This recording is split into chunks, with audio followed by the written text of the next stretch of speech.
আপনি যদি কোনো নাম্বারের ব্ল্যাক লিস্ট করে ফেলেন আর আপনি পাচ্ছেন না সেটা কোনোভাবে ব্ল্যাক লিস্টের থেকে ছাড়াতে, তো আজকে এই ভিডিও যদি দেখেন তাহলে কিন্তু খুব সহজে আপনি কিন্তু এখন থেকে যে কোনো নাম্বার ব্ল্যাক লিস্ট করবেন অথবা কিন্তু আনব্ল্যাক লিস্ট খুব সহজে করে নিতে পারেন। চলুন খুব সহজে দেখিয়ে দিচ্ছি।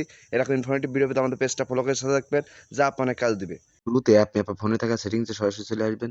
তারপর সরাসরি এখানে দেখতে পাবেন সিম সেটিংস নামে একটা অপশন পেয়ে যায়, এটা জাস্ট ক্লিক করে দেবেন। সো ক্লিক করার পর বন্ধুরা আপনারা কিন্তু এখান থেকে একটু নিচের দিক দেখতে পাচ্ছেন যে হ্যারাসমেন্ট ফিল্টার নামে একটা অপশন পেয়ে যাবেন, অথবা কিছু কিছু ফোনে কিন্তু এখানে ব্ল্যাক লিস্ট ফিল্টার নামে একটা অপশন পেয়ে যাবেন। ঠিক আছে, তো এটা জাস্ট ক্লিক করে দেবেন। সো ক্লিক করার সাথে আপনারা কিন্তু দেখতে পাচ্ছেন এখানে ব্ল্যাক লিস্ট অপশন কিন্তু এখানে রয়েছে, তো আমরা এটা জাস্ট ক্লিক করে দেবো। তো বন্ধুরা ফার্স্ট থেকে লাস্ট অব্দি আপনি যত নাম্বারকে ব্ল্যাক লিস্ট ফেলাইছে সকল নাম্বার কিন্তু এখানে শো করবে। আপনি চাইলে কিন্তু প্রত্যেকটা নাম্বার কিন্তু এখান থেকে আনব্ল্যাক লিস্ট করে নিতে পারেন। ঠিক আছে, তো আনব্ল্যাক লিস্ট করার জন্য কি করবো, সরাসরি কিন্তু উপরে দেখতে পাচ্ছেন যে এই যে দেখতে পাচ্ছেন যে ডিলেট নামে একটা অপশন পেয়ে যায়, এটা জাস্ট ক্লিক করে দেবেন।